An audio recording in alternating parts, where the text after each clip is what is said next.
Hi friends, welcome to Entri app. Guys, my name is Pranshu Mahajan and I am your instructor for next 70 to 75 hours where we are going to learn the most amazing, exciting and deep subject of engineering and science, that is fluid mechanics. So you will say, "Ki sir, you teach this subject. You earn your bread and butter because of this subject." You will definitely say like this.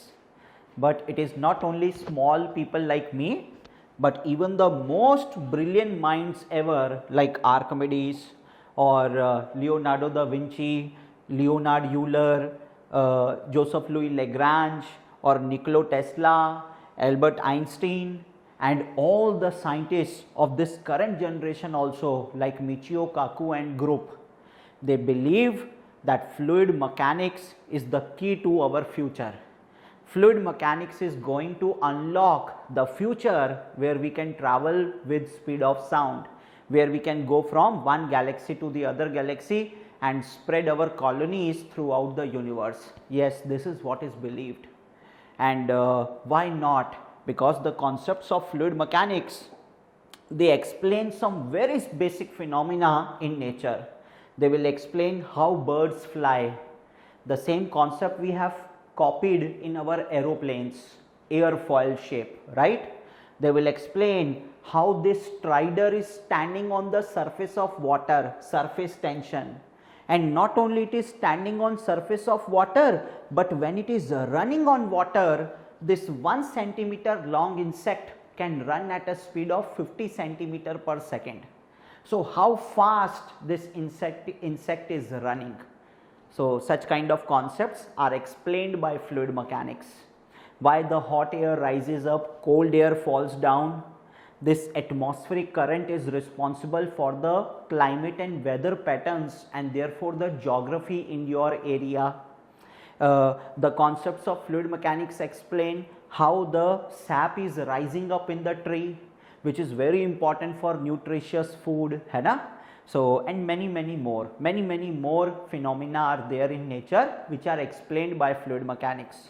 And not only these phenomena on earth, but the concepts of fluid mechanics can also explain some other worldly heavenly phenomena like dynamics of galaxy or the bending of light by a black hole. And just a few days back, so a news has come that scientists were able to realize the motion of electrons by comparing it with flow of water in river.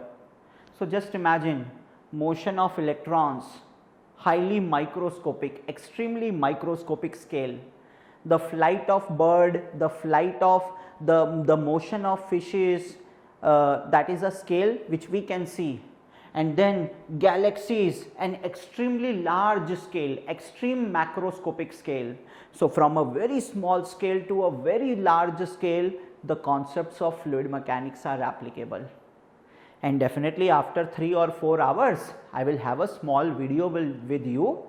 In that video, we are going to note down a list of some of the applications of fluid mechanics. I am not going to explain that list because just explaining the list will take around 6 to 7 hours, which I do not have time, but we will definitely note down some examples of applications, and with the time when we are going through the subject, wherever there is possible, wherever we have time, so with every topic I will try to tell you the practical application of it. By knowing these practical applications, your interest for the subject will get born, and if you have more interest in the subject, you will study it with more concentration and discipline. Therefore you will do more hard work. With hard work, smart work will also come. So when you are hard working and also applying your smartness, then definitely you will crack best marks in GATE exam, right? Now guys, the thing is, you have come to me not for becoming a scientist or researcher. Frankly speaking, a lot of my GATE students, they later on become scientists or researcher in fluid mechanics because I motivate them to join masters and PhD in fluid mechanics. But as of now, our focus will be not on going too much deep. Our focus will be getting best marks in GATE exam, full marks in GATE exam, right? So just for your knowledge, when we are talking of GATE exam, so in GATE exam, the weightage of this particular subject is around 8 to 9 marks. How much? 8 to 9 marks. If you are giving a paper of mechanical or civil, any branch, mechanical or civil. Now the thing is, when we are talking of mechanical paper or civil paper, so what is the difference between them? So the difference between them are two chapters. In case of mechanical, there is a particular chapter called as compressible flow, which is not part of civil. And in case of civil, there is open channel flow, which is not part of mechanical. But otherwise, all the remaining chapters are exactly the same. All the remaining chapters, both mechanical and civil people, they have to do the same topics with same concepts and same depth of concepts. Yes, that is very much true that there are certain topics, say for example flow through pipes, which is asked more in civil, or say for example Bernoulli's equation, which is asked more in mechanical. But the thing is, the type of questions, the level of questions for both mechanical and civil, except for those two chapters, is exactly the same. So there have been examples also where the example was more related to mechanical engineering, but it was asked in civil exam. Or there was a question which is more related to civil engineering, but it asked in mechanical exam. Or there is a question which came in civil engineering and 2 years later it was repeated in mechanical engineering also. So I am going to show you all such kind of questions. So I will not accept any if or but. Okay, you have to do all type of questions, whether it is from mechanical, civil, aerospace, naval architecture, marine engineering, engineering science, wherever, whatever type of question I am giving to you, you have to solve it, whether you are from mechanical or civil. And yes, it is my responsibility. I will make sure that if there is a topic which is specific to mechanical, so they are having a separate video of it. If there is a topic which is specific to civil, they are having a separate video of it. Okay, anyways. So for now, in the first few hours, I am not going to tell you the syllabus of the subject. I am going to focus on the scope of the subject. What scope? Actually, through scope, I want to make you revise certain prerequisite terms that will be required in our syllabus. And if we are aware of those prerequisite terms, then our life in the remaining chapters will become very easy. Okay. So for first 3 hours you can say, 3-4 hours you can say, we are not going to jump directly into fluid mechanics.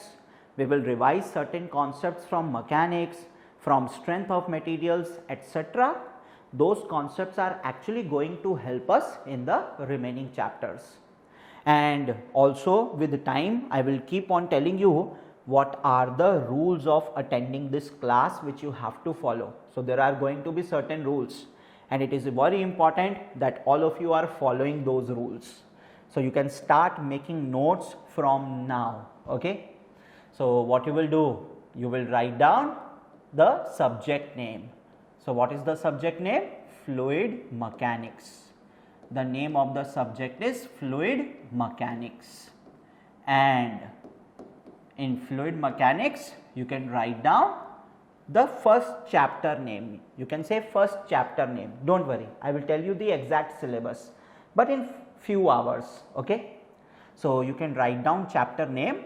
First chapter name is introduction, and on the right hand side you can also mark down chapter number and video number. This will help you in going through the notes. So here now, whenever a lecture starts, so you can write here chapter 1 lecture 1, similarly chapter 1 lecture 2, and yes, please write down date and page number also. This will help in making your notes even look better, isn't it?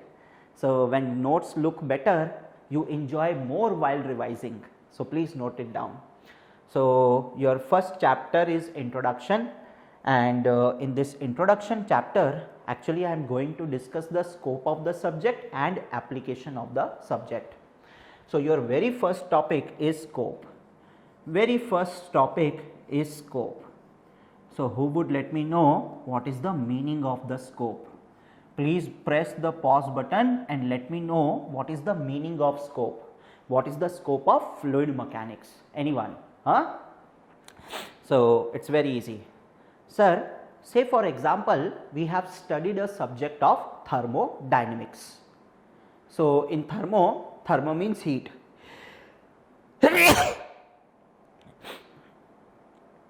And dynamics, sorry guys, sorry for that, too much fluid mechanics from my nose. And dynamics means the effect of heat, isn't it? So when you heat some substance, what is the effect on that substance? If we heat up the air in the room, how the pressure, temperature, density of the air are going to change? How this pressure, temperature and density are related to each other? Ideal gas equation. So such kind of study you do in thermodynamics, isn't it? In thermodynamics you try to understand that if we give energy to a substance, how the properties of the substance are going to change. So the type of study that you do in a subject, that is the scope. And then by this understanding of thermodynamics, we are able to decide what should be the boiling temperature of water in a steam power plant, what should be the condensation temperature of water of steam in the power plant. So basically you are able to design the cycle of a power plant, you are able to design the cycle of an IC engine. So this becomes the application. So first of all comes the scope, and using scope, if you design some real life system, that becomes the application. You design or explain some real life system, that becomes the application. Similarly, fluid mechanics. So like thermodynamics, the scope came from the name only. Similarly, fluid mechanics, the scope can be explained by its name only. So in the name of the subject there are two terms, one is fluid and other one is mechanics. Let us start with mechanics first, fluid we will discuss later on. So you can write down your very first definition of the notes, that is mechanics. I hope my writing is properly visible and not creating any chaos in your mind. So just try to remember nostalgia, mechanics. Whenever mechanics comes, there must be some nostalgia among you, because in 9th and 10th class also we studied mechanics, 11th class also we studied mechanics. So what was our aim then? So what we will do, we will throw a ball with some force maybe, and we will try to see how this ball is going to move. So basically we will try to analyze when we are applying force on an object, how that object is moving, isn't it? So this was mechanics. Apply force on an object, how the object will move. But then as civil or mechanical engineers, we came into colleges, and in our first or second year actually, I think there was a subject called as strength of materials. So in strength of materials, what you were doing? In strength of materials, what you did? You take an object like this, like a cylindrical rod, and on the cylindrical rod you apply forces like this. So what will happen? The cylindrical rod will expand, the length of the rod will increase and the diameter of the rod will decrease. So I think there is deformation. Similarly, what you will do? You will take an object like this and maybe apply some force on the object in this manner. So there will be a change in shape of the object, so there is deformation. So basically when you apply force on an object, how the object moves or how the object deforms, that is mechanics. So we can definitely write the definition in this way. Mechanics is the study of that when we apply force on an object, how the object will move or deform. But the thing is, it is not a complete definition, because it's not like that only force produces motion or deformation. It's not like that only force will produce motion or deformation. Even the vice versa is true. Just think for yourself. Press the pause button and try to tell me, am I saying it correctly? That force can produce motion deformation, but motion deformation can also produce force. Just think for yourself. Press the pause button and try to think. Am I saying it correctly? Yes, I am saying it correctly. You know why? Because let us suppose this is the ground, and on the ground there is an object which is actually moving. Now the object has a relative motion with respect to ground. So object is sliding with the ground. So what will happen? On the object there will be a friction force in backward direction. Who will apply this friction force? The ground will apply this friction force. So on the ground there will be a reaction in the forward direction. So when the object is moving, there is a friction force. If the object was not moving, friction force will not be there, isn't it? When there is no relative motion, there is no friction force. So motion is producing force. And similarly, I hope you remember, sir, there is an object. Sir, there is an object. Sir, we will apply external force on the object and the object will deform. But sir, because of deformation, there will be internal forces. Now sir, if I will remove my external force, then because of internal force, the body will come back to its original shape, isn't it? Elasticity. So when you deform the object, internal forces are generated, and these internal forces try to bring the body back to original position. So motion is producing friction, or deformation is producing internal force. So I think this is totally true. Force can produce motion deformation, and motion deformation can produce force. So it is better to write down. So guys, I am sorry. So yes, I will show you my credentials also, but let us study a little first. I thought that I will give you a small intro of mine also, but later on. So when we are talking of definition of mechanics, it's better to write very simply, study of force, motion or deformation. Study of force, motion or deformation. That is, when we apply force, what will be the motion or deformation? Or the body is moving, the body is under deformation, what will be the force? So both ways. So simple definition. Now obviously, if you are studying force, motion and deformation for a solid body, solid mechanics, strength of materials. And if you are discussing it for a liquid or gas, then fluid mechanics. है ना? Easy definition.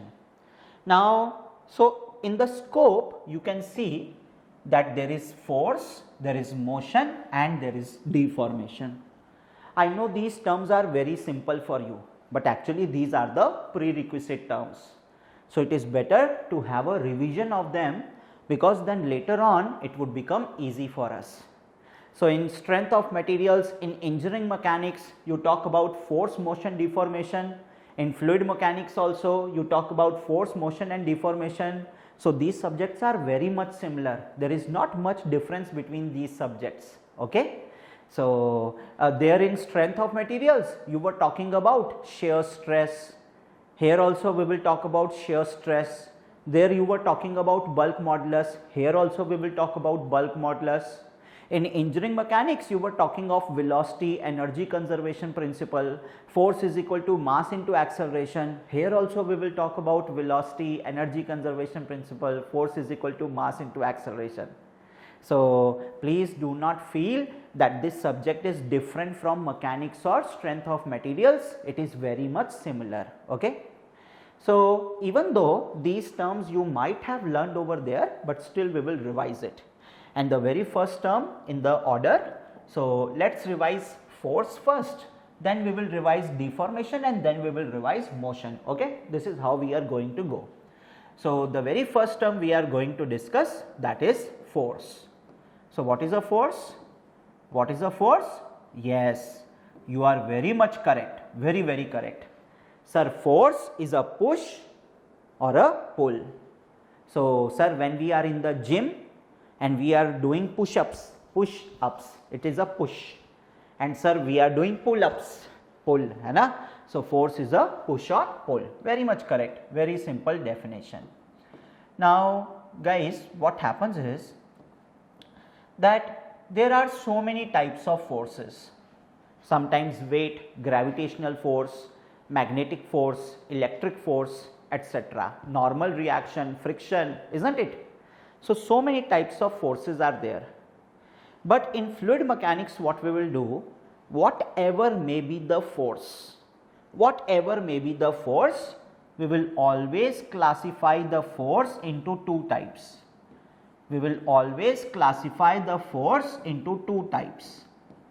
What are the two types? So, the two types are, the very first one, that is your body force. Please write down body force. And the second one, that is your surface force. Body force and surface force. Can anyone tell me what is the definition of these two types? Anyone? What is the definition of these two types, body force and surface force? It's very easy, very, very easy. Okay, let's see. Let's do one thing. Let's take an example. So, what we have here is an example. So, what we have, maybe there is an object which is moving on the ground, which is sliding on the ground. So, this is the object we are talking about, and the object is sliding on the ground with a speed of v meter per second. So, this object is moving ahead, v meter per second. Can you tell me the free body diagram of this object? Anyone? Anyone? Press the pause button and please give me your answer. I can actually hear you, believe me. Don't say you are a mad person. How can you hear us? I can hear you. Feelings, you know, feelings, teacher and student feelings. Okay, so when we will draw free body diagram, you will say the object has some weight in the downward direction.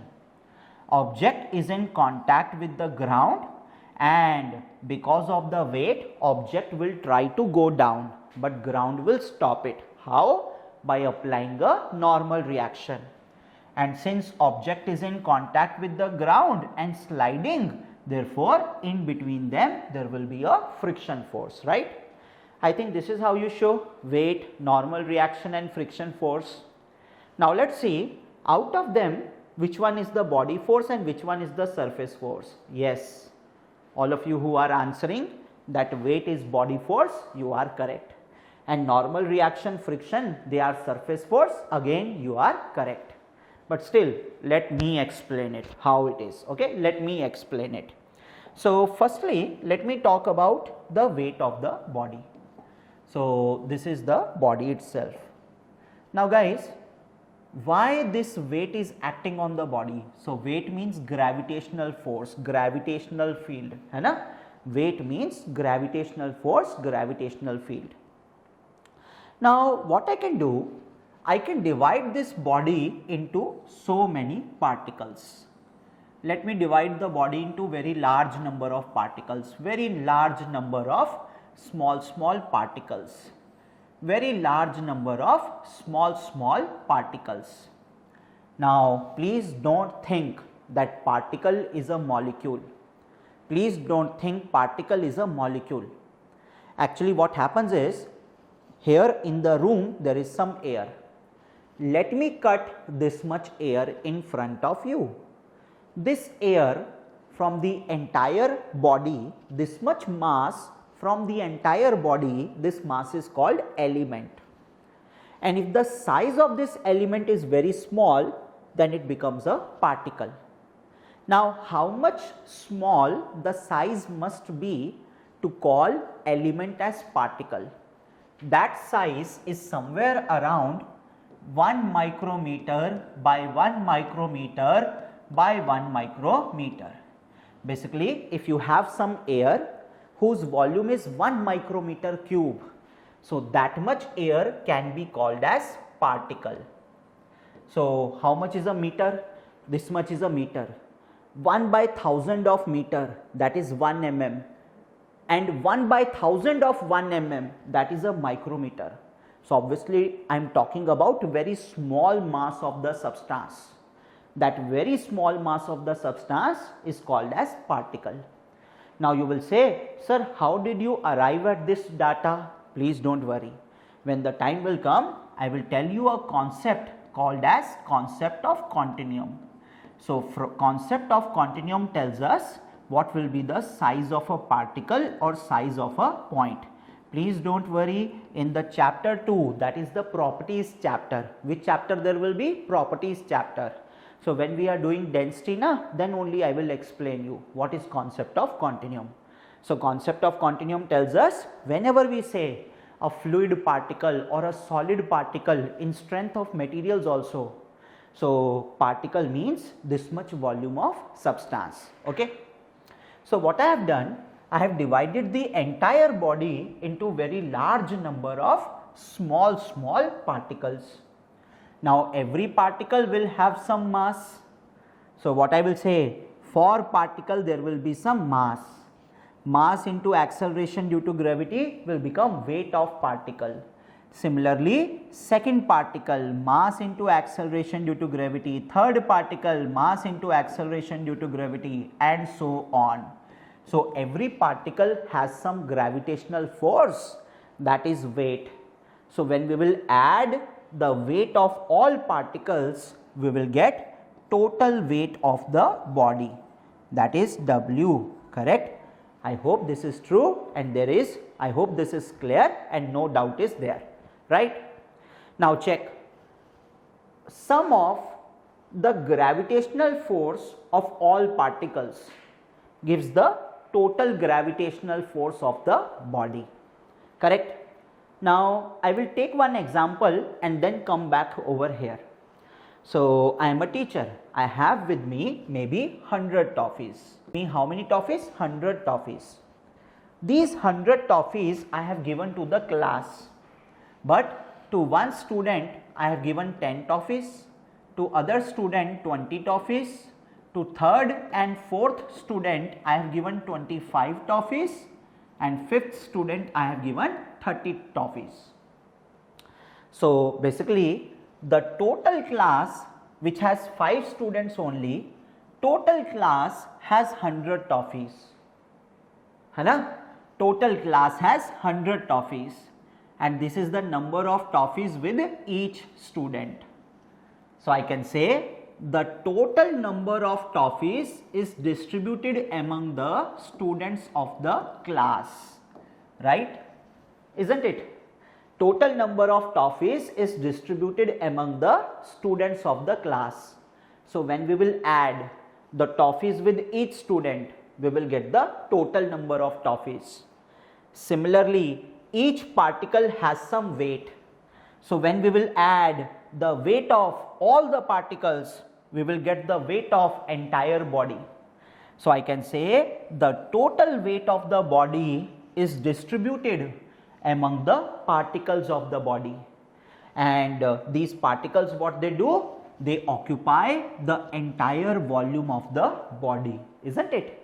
So you can write if you want. However, this statement is not so important for fluid mechanics. It is not much important for fluid mechanics, but still you can write if you like. So you can write in this way.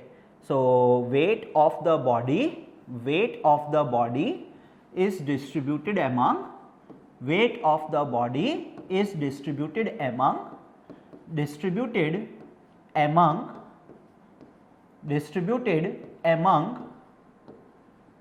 particles of the body,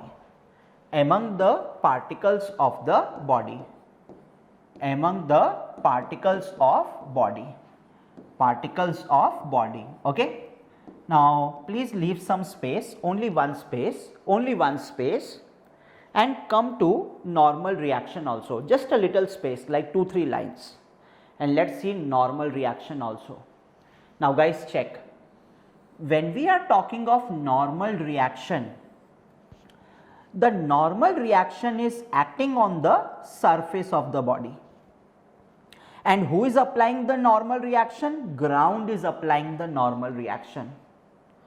So basically, if I will lift the object up, the contact between the object and ground will be lost, and if there is no contact, normal reaction will be 0. So I can say ground is a medium in contact with the object, and this ground is applying a force on the same contact surface. If the contact will be lost, the force will also become 0. Here what was happening? A force was acting on the body, weight.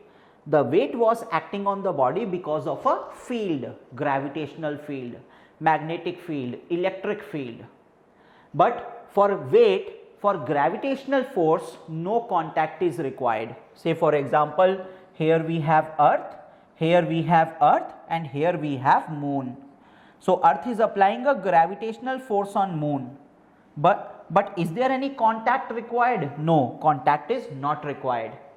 But in this particular example, that is of normal reaction, the normal reaction is acting on the body because of a surrounding medium, that is ground, which is in contact with the body. And also this force is acting on the external surface. So basically what will happen? If I consider the external surface, at every point of the surface there is a contact with the ground. So at every point there will be some normal force. At every point there will be some normal force, right?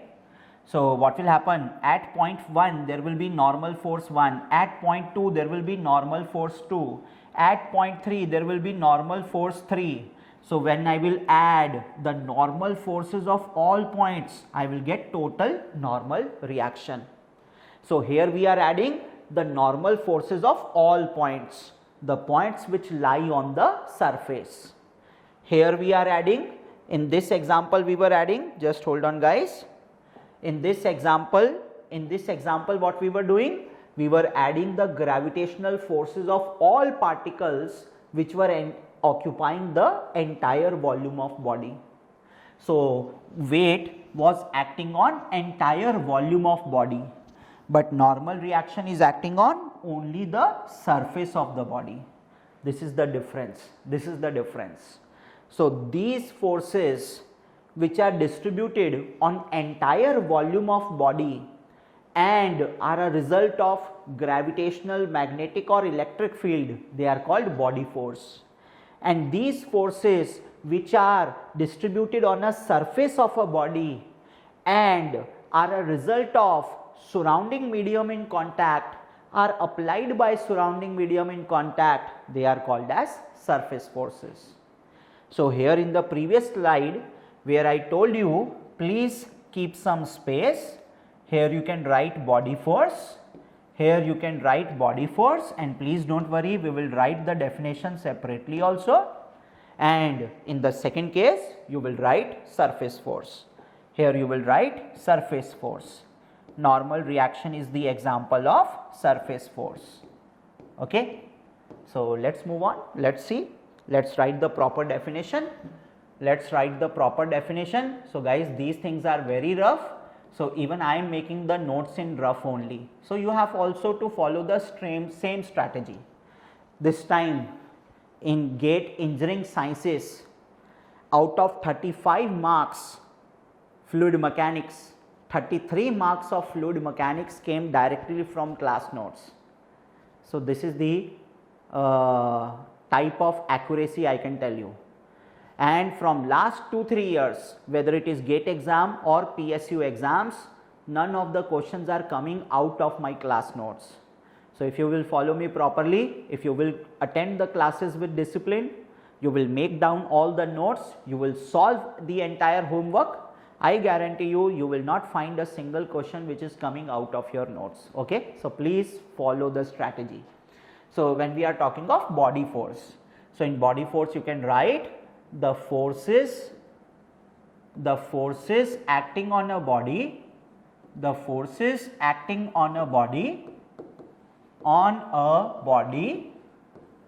because of because of gravitational, electric or magnetic field. Because of gravitational, electric or magnetic field. Gravitational, electric or magnetic field. Or magnetic field. Or magnetic field. You can also write these forces are distributed. These forces are distributed among the entire volume of the body. So, these forces are distributed among the particles of the body. Particles occupy the volume of body. So, you can write in simple manner, these forces are distributed. These forces are distributed among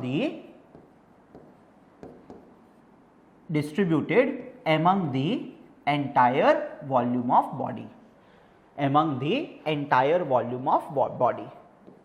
If you want better language, you can also write among all the particles that occupy the volume of body. So, I think that is better language. Let me write like that only. Among the particles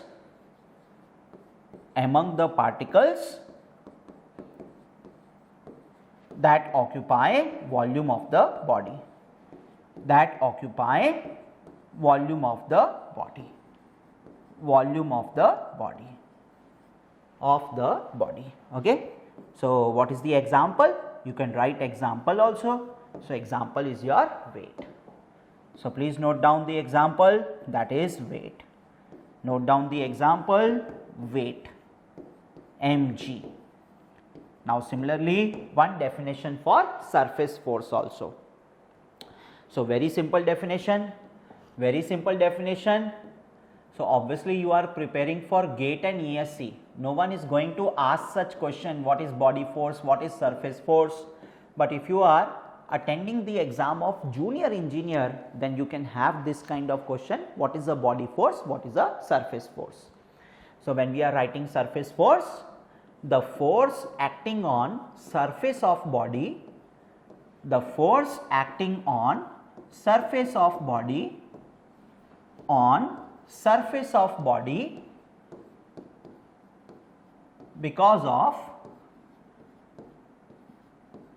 of surrounding medium in contact at the same surface.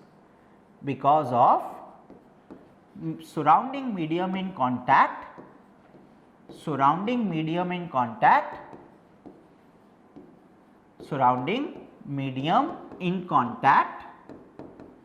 at the same surface.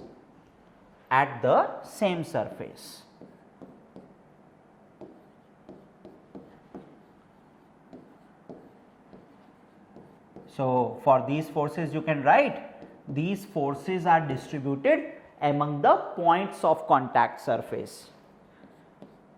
These forces are distributed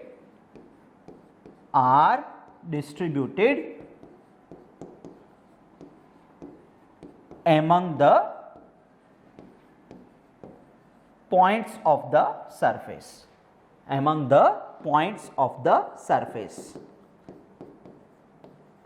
So, when you are talking of body force is distributed among particles which are like 3D entities, 3D है ना, and here the forces are distributed on a surface.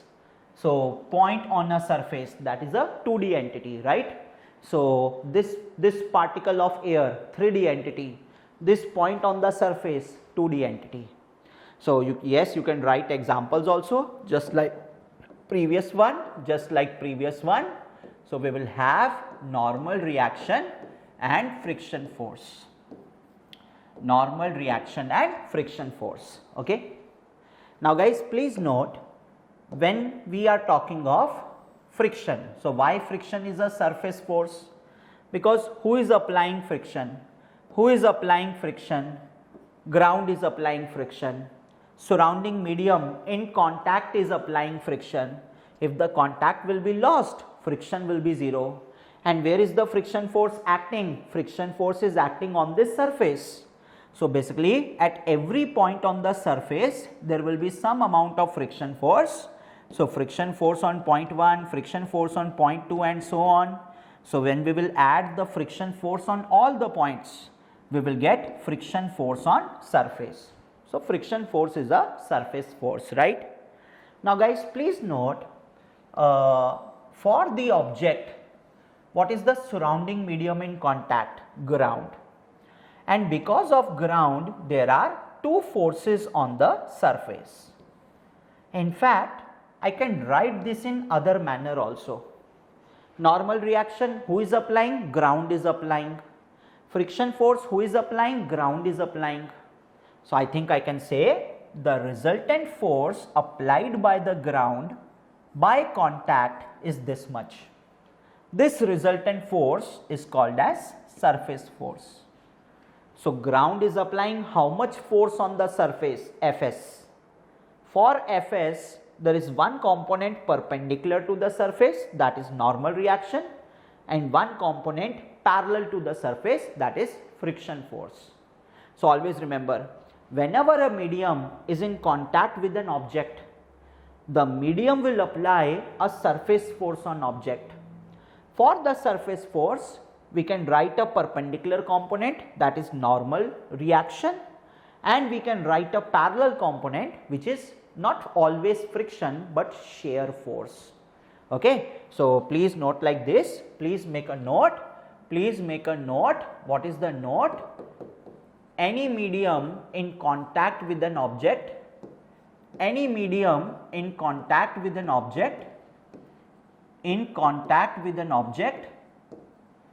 applies a surface force,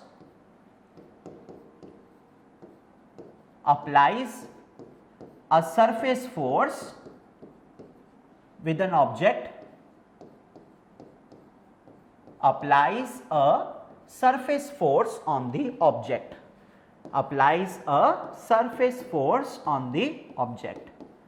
surface force on the object.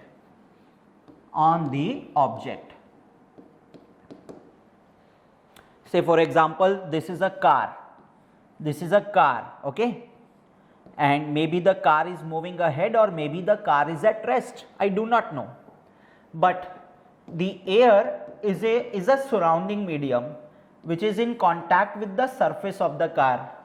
So let us say we are talking about this top surface. So what air will do? Air will apply a surface force on the car, and this surface force will have two components. One component will be parallel to the surface, that is normal reaction, perpendicular to the surface, that is normal reaction, and other component will be parallel to the surface, not always friction, but we should always call it shear. Actually this parallel component may or may not be friction, so we call it as shear force. What do we call it? Shear force. Okay, so I hope this point is clear and no doubt is there. I hope there is no confusion in this particular point. Now don't say, sir, the car cannot run without wheels. Okay, so what is our conclusion? When two mediums are in contact, those two mediums will apply surface force on one another. Now action reaction pair, that's why I said one another, and the surface force can be resolved into two components. One is perpendicular to the surface, that is normal reaction, and one is parallel to the surface, that is shear force. Okay. Now guys, whenever we are talking of surface forces, which forces? Surface forces, then we define a term called as stress. So please note, the term stress is not defined for body force, it is defined only for surface force, and more in a better way, components of surface force. So you can write defined for components of surface force, defined for components of surface force, defined for components of surface force, of surface force. And you can also write in your notes, stress term is not defined for body force. Now can you tell me what is the definition of stress?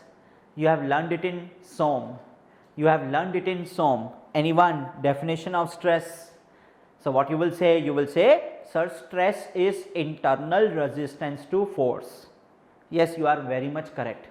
But the thing is, stress is simply force per unit area. Okay? Stress is simply force per unit area.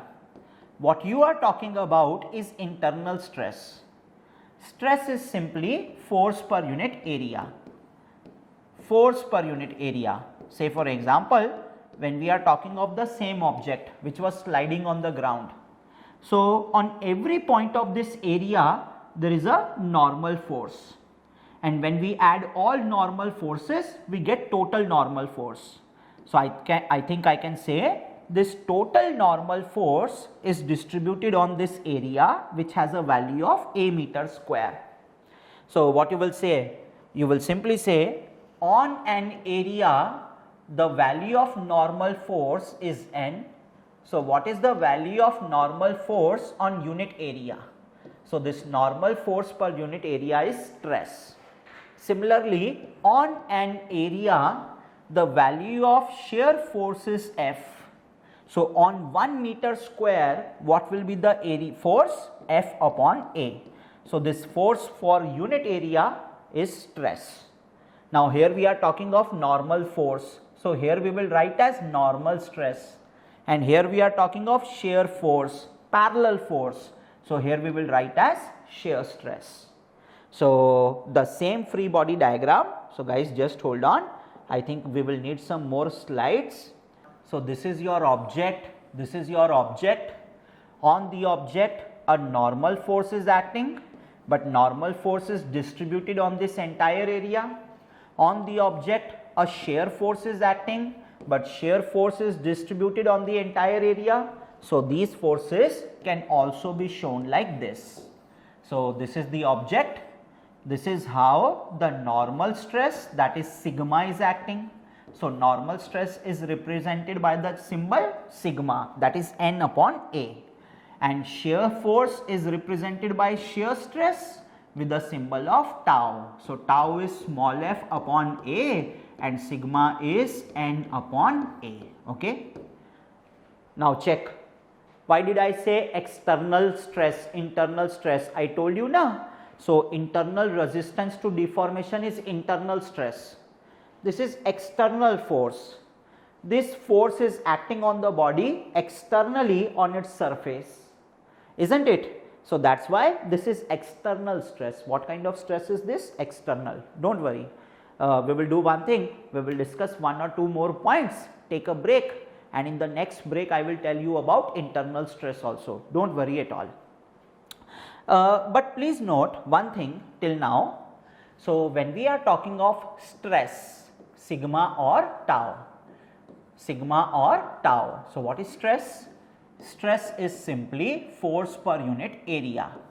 Now when we say force, so force is Newton, and when we say area, it is meter square. So the standard units must be Newton per meter square. So Newton is for force and meter is for length.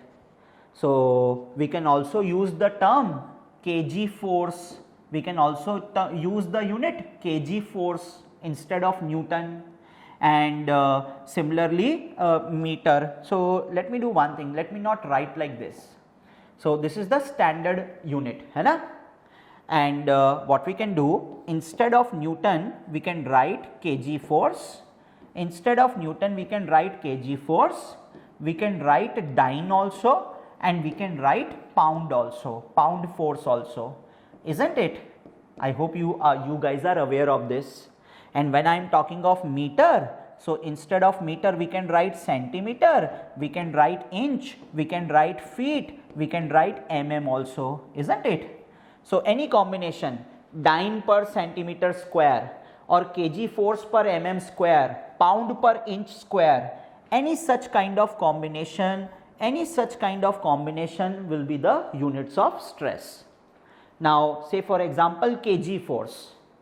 So whenever we say 10 kg force, kg is not force, it is mass.